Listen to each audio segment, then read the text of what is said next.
It's story time. நல்ல ஆட்சி நடந்துகிட்டு இருந்த ஒரு நாட்டில் மக்களுக்கு என்ன துன்பம் வந்துச்சுன்னு இந்த கதையில் பார்க்கலாம். இது வரைக்கும் நம்ம சேனலுக்கு சப்ஸ்கிரைப் பண்ணலைன்னா உடனே சப்ஸ்கிரைப் பண்ணி பக்கத்தில் இருக்கிற பெல் பட்டனை கிளிக் பண்ணுங்க. மேஜிக் போர்ட் சேனலில் நம்ம ஸ்டோரிஸ் இப்போ அனிமேஷனில் வருது. டிஸ்கிரிப்ஷனில் இருக்கிற லிங்கை கிளிக் பண்ணி மேஜிக் போர்ட் சேனலையும் சப்ஸ்கிரைப் பண்ணிக்கங்க. ஸ்டோரி டைம் தமிழ் சேனலுக்காக உங்களுடன் ரவிசங்கர் பாலச்சந்திரன். கதையை கேட்கலாம் வாங்க. நர்மதா நதியோட ஒரு பக்கத்தில் மங்கள்பூர்னு ஒரு சின்ன நாடு இருந்துச்சு. அந்த நாட்டோட ராஜா பேரு மணிவர்மா. அவர் அந்த நாட்டை நீதி நேர்மை தவறாம நல்லபடியாக ஆட்சி செஞ்சுக்கிட்டு இருந்தாரு. அவர் எவ்வளவுதான் நல்லா ஆட்சி செஞ்சாலும் அந்த மக்களுக்கு ஒரு தீராத துன்பம் இருந்துச்சு. அந்த துன்பமும் மணிவர்மா கொண்டு வந்த ஒரு சட்டத்தினால தான்.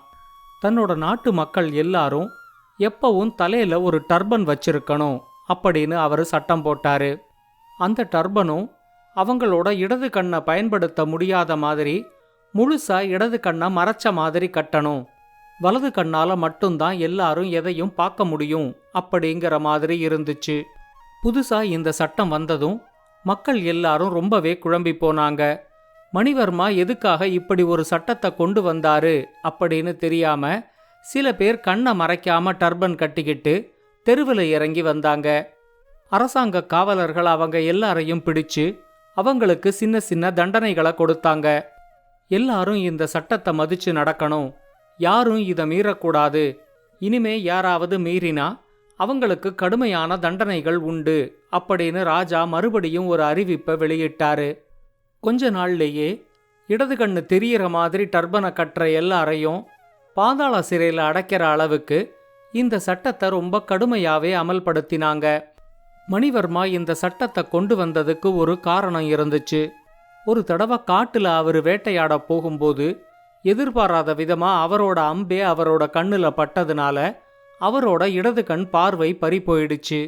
சிகிச்சை எல்லாம் முடிஞ்சதுக்கு அப்புறமா தன்னோட ஊனத்தை மறைக்கிறதுக்காக அவரு தன்னோட இடது கண்ணை மூடுற மாதிரி ஒரு டர்பனை கட்ட ஆரம்பிச்சாரு.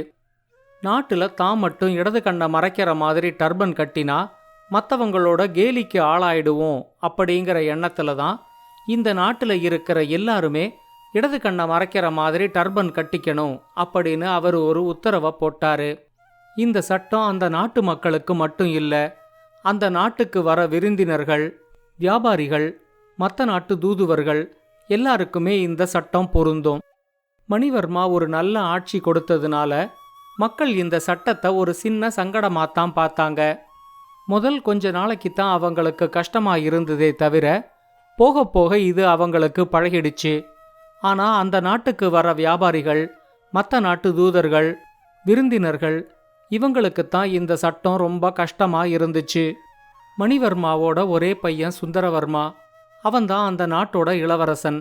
அவனுக்கு 2 கண்ணும் நல்லாவே தெரியும். ஆனாலும் மணிவர்மாவோட உத்தரவுக்கு மதிப்பு கொடுத்து அவனும் இடது கண்ணை மறைச்சுதான் டர்பன் கட்டி இருப்பான்.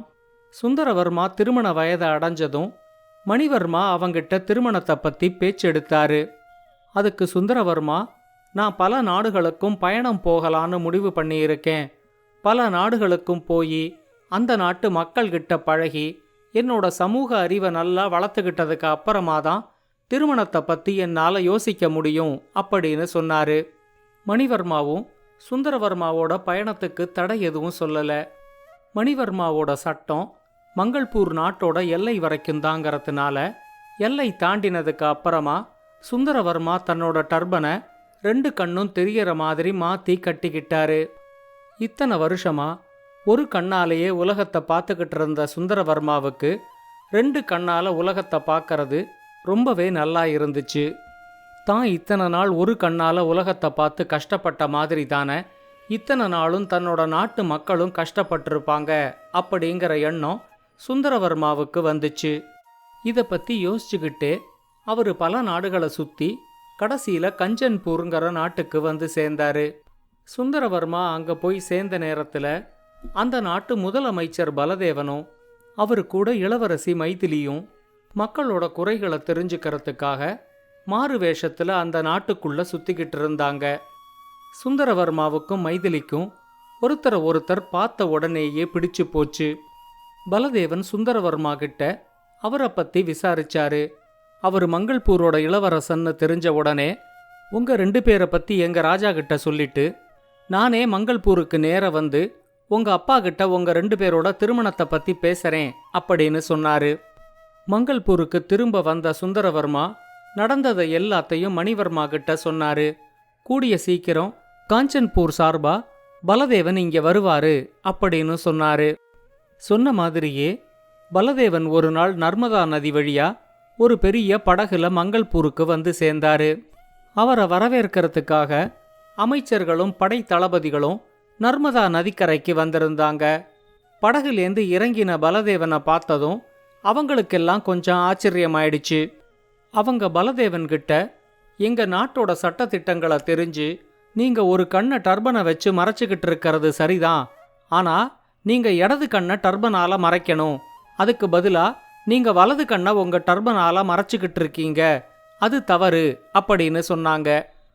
பலதேவன் அவங்க கிட்ட ரொம்ப அலட்சியமா, உங்க நாட்டுல சட்டம் இருந்தா அதை பத்தி எனக்கு என்ன கவலை, எனக்கு வலது கண்ணு தெரியாது, அதனால நான் டர்பனை வச்சு என்னோட வலது கண்ணை மறைச்சுக்கிட்டு இருக்கேன், நல்லா தெரியற இடது கண்ணை நான் எதுக்கு மறைச்சுக்கணும் அப்படின்னு கேட்டாரு.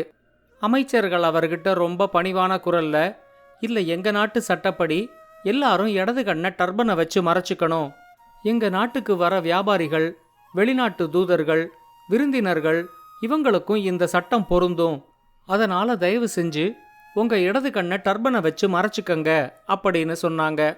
அவங்க சொன்னதை கேட்டதும் பலதேவனுக்கு ரொம்ப கோபம் வந்துருச்சு. ஏற்கனவே எனக்கு வலது கண்ணு தெரியாது, இப்போ இடது கண்ணையும் நான் டர்பனை வச்சு மறைச்சுக்கிட்டா பார்வை இல்லாம நான் எப்படி உங்க நாட்டுக்குள்ள வர்றது, அது மட்டும் இல்லாம நான் காஞ்சன்பூர் நாட்டு ராஜா சார்பா சம்பந்தம் பேசுறதுக்காக வந்திருக்கேன், அதனால காஞ்சன்பூர் ராஜாவுக்கு என்ன மரியாதை கொடுக்கணுமோ அந்த மரியாதையை நீங்க எனக்கும் கொடுக்கணும், நான் இப்படியே தான் உங்க அரண்மனைக்கு வருவேன் அப்படின்னு சொல்லிட்டாரு. மங்கள்பூரோட அமைச்சர்கள் இந்த சட்டத்துக்கு கட்டுப்பட சொல்லி பலதேவனை ரொம்பவே வற்புறுத்தினாங்க. கடைசியில பலதேவனும் அவங்களோட வற்புறுத்தலுக்கு கட்டுப்பட்டு தன்னோட இன்னொரு கண்ணையும் கட்டிக்கிட்டு பார்வை இல்லாதவரா மங்கள்பூர் அரண்மனைக்குள்ள வந்தாரு. ராஜா மணிவர்மாவை பார்த்ததும் பலதேவனோட கோபம் ரொம்பவே அதிகமாயிடுச்சு. அவரு மணிவர்மா கிட்ட, சம்பந்தம் பேசுறதுக்காக எங்க நாட்டு ராஜா என்னை இங்க அனுப்பி இருக்காரு, ஆனா உங்க அமைச்சர்கள் என்னோட கண்ணை கட்டி என்ன அவமதிச்சிட்டாங்க, கேட்டா இது உங்க சட்டம்னு சொல்றாங்க, இத மாதிரியான ஒரு முட்டாள்தனமான சட்டம் எந்த நாட்டிலேயாவது இருக்கா, இந்த மாதிரி ஒரு சட்டம் இருக்கிற ஒரு காரணத்துக்காகவே எங்க ராஜா அவரு பொண்ணை உங்க இளவரசனுக்கு திருமணம் செஞ்சு கொடுக்க மாட்டாரு, என்ன நீங்க அவமானப்படுத்தினது தெரிஞ்சா உங்க நாட்டு மேல படையெடுக்கவும் அவரு தயங்க மாட்டாரு அப்படின்னு சொன்னாரு. மங்கள்பூரோட அரசவைக்குள்ளேயே வந்து மணிவர்மாவை அவமானப்படுத்துற மாதிரி பலதேவன் பேசினதை பார்த்ததும் மணிவர்மாவுக்கும் ரொம்பவே கோபம் வந்துருச்சு. அவரு பலதேவன் கிட்ட, என்ன சொன்னீங்க, உங்க ராஜா அவரை பத்தி என்ன நினைச்சுக்கிட்டு இருக்காரு, எங்க நாட்டுக்குள்ள யார் வர்றதா இருந்தாலும் எங்க நாட்டு சட்டத்திட்டத்துக்கு கட்டுப்பட்டு தான் வரணும், உங்கள மாதிரி முன் கோபமும் சட்டத்துக்கு கட்டுப்படாத ஒருத்தரை தான் சம்பந்தம் பேசுறதுக்கு அவர் எங்கிட்ட அனுப்புவாரா, இப்ப அவரு தான் என்ன அவமதிச்சிட்டாரு, எங்க நாட்டு மேல போர் தொடுத்து வர அளவுக்கு அவருக்கு முதல்ல தைரியம் இருக்கா, அவரு என்ன எங்க நாட்டு மேல போர் தொடுத்து வர்றது, நான் இப்பவே என்னோட படைகளை அனுப்பி உங்க நாட்டை தோக்கடிச்சு உங்க ராஜாவையும் உங்க இளவரசியையும் கைது செஞ்சு இங்க இழுத்துக்கிட்டு வர சொல்றேன், அது வரைக்கும் நீங்க எங்க பாதாள சிறையில எங்க விருந்தினரா இருங்க அப்படின்னு சொல்லிட்டு பலதேவனை பாதாள சிறையில அடைக்கிறதுக்கு உத்தரவு போட்டாரு. வீரர்கள் பலதேவனை கைது செஞ்சு பாதாள சிறையில அடைச்சாங்க.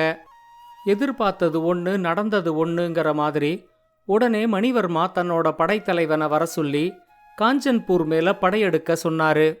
அவரும் பெரிய படையை திரட்டிக்கிட்டு காஞ்சன்பூருக்கு உடனே போய் அந்த நாட்டு ராஜாவையும் இளவரசியையும் கைது செஞ்சு இழுத்துக்கிட்டு வரதா சொல்லிட்டு அங்கேருந்து கிளம்பி போனாரு.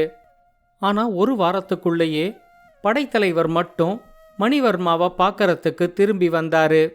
அவரு மணிவர்மா கிட்ட, என்ன மன்னிச்சிடுங்க, நம்ம மொத்த படையையும் காஞ்சன்பூரோட படை சுத்தி வளைச்சிடுச்சு, நம்ம எல்லா வீரர்களையும் அவங்க கைது செஞ்சிட்டாங்க, நான் மட்டும் இதை சொல்றதுக்காக தப்பிச்சு உங்ககிட்ட வந்திருக்கேன் அப்படின்னு சொன்னாரு.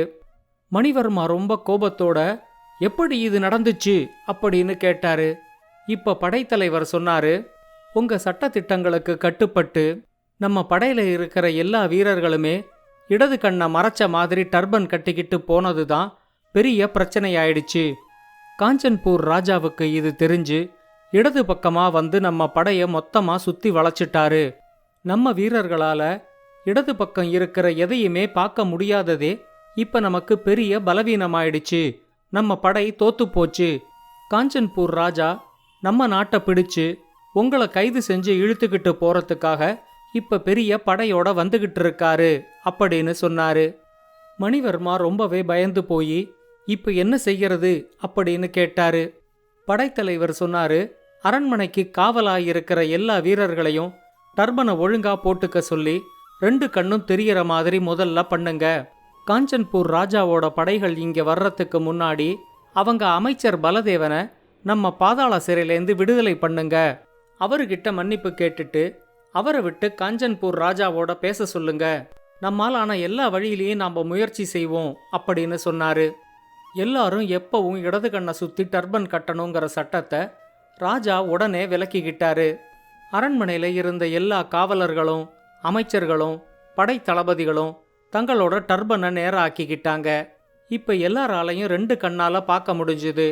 சில காவலர்கள் உடனே பாதாள சிறைக்கு போய் அங்க இருந்த பலதேவனை விடுதலை செஞ்சு அரசவைக்கு கூட்டிக்கிட்டு வந்தாங்க. அவர் அரசவைக்கு வரும்போது அவரோட 2 கண்ணும் நல்லா தெரியறத ராஜா கவனிச்சாரு. இப்ப இளவரசன் சுந்தரவர்மா குறுக்கிட்டு, என்ன மன்னிச்சிடுங்கப்பா, எனக்கு காஞ்சன்பூர் இளவரசி மைதிலிய ரொம்ப பிடிச்சு போச்சு. ஆனா நான் மங்கள்பூரோட இளவரசன்னு தெரிஞ்ச உடனே இந்த சட்டத்தை பத்தி ஏற்கனவே கேள்விப்பட்டிருந்த பலதேவன், இப்படி ஒரு சட்டம் இருக்கிற நாட்டுக்கு எங்க இளவரசியை திருமணம் செஞ்சு கொடுக்க முடியாது. காலத்துக்கும் எங்க இளவரசி இடது கண்ணை சுத்தி டர்பனை கட்டிக்கிட்டு வாழ முடியாது அப்படின்னு சொல்லிட்டாரு. வேற வழியே இல்லாம தான் நானும் அவங்க நாட்டு அமைச்சரும் நம்ம படைத்தளபதியும் சேர்ந்து இப்படி ஒரு திட்டத்தை போட்டோம். உண்மையிலேயே நம்ம நாடு காஞ்சன்பூர் மேல படையெடுத்து போகவே இல்லை. நம்ம வீரர்கள் எல்லாம் பத்திரமா நம்ம நாட்டிலேயே தான் இருக்காங்க. நாளைக்கு ஒருவேளை போர்னு வந்துச்சுன்னா நம்ம நாட்டு வீரர்கள் அதனால எப்படி பாதிக்கப்படுவாங்கங்கிறத உங்களுக்கு புரிய வைக்கிறதுக்காகத்தான் இந்த நாடகத்தை நாங்க அரங்கேத்தினோம் அப்படின்னு சொன்னாரு. மணிவர்மா தன்னோட சட்டம் எவ்வளவு முட்டாள்தனமானதுங்கிறத இப்ப நல்லாவே புரிஞ்சுகிட்டு இருந்தாரு. அடுத்து வந்த ஒரு நல்ல நாள்ல இளவரசன் சுந்தரவர்மாவுக்கும் மைதிலிக்கும் நடந்த திருமணத்தை மங்கள்பூர் நாட்டு மக்கள் 2 கண்ணாலையும் பார்த்து சந்தோஷப்பட்டாங்க.